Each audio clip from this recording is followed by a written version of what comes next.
உலகின் தலைமொழியை உன்னை முன்மொழிந்து என் உரையை துவங்குகிறேன்.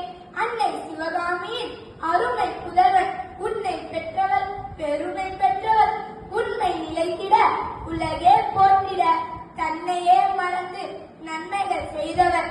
அவரே நான் போற்றும் தலைவர் காமராசர். நான் மட்டுமா, தமிழ்நாடே போற்றும் பெருந்தலைவர் காமராசர். சாதனைக்கு மறுபெயர் காமராசர். நாணயத்திற்கே நாணயத்தை கற்பிக்கும் நாணய தலைவர் எங்கள் காமராசர். எளிமையின் அடையாளம், ஏழைகளின் ஏற்றம். அவர் வீட்டில் நெருப்பில்லை, ஆனாலும் அவர் நெஞ்சில் எரிந்தது விடுதலை நெருப்பு. இந்திய அரசியல் என்னும் கப்பல் கரை தெரியாமல் கலங்கிய போது தமிழ்நாட்டில் தோன்றிய கலங்கரை விளக்கம் காமராசர். படித்தவர்கள் எல்லாம் மேலையாகிட முடியுமா? ஆம், என் தலைவன் படிக்காத மேலைதான். ஆம், அந்த படிக்காத மேலைதான் ஆயிரம் ஆயிரம் படித்த பட்டதாரிகளை உருவாக்கியது.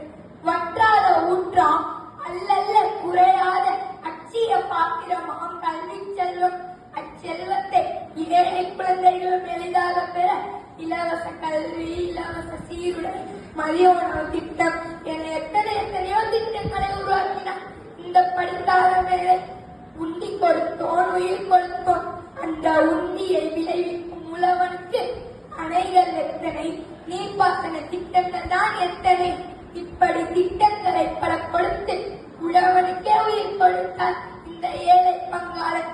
எப்படி ஆழ வேண்டும், எப்படி வாழ வேண்டும் என அனைத்திற்கும் உதாரணமாக இருந்தவர் நான் போற்றும் தலைவர் காமராசர்.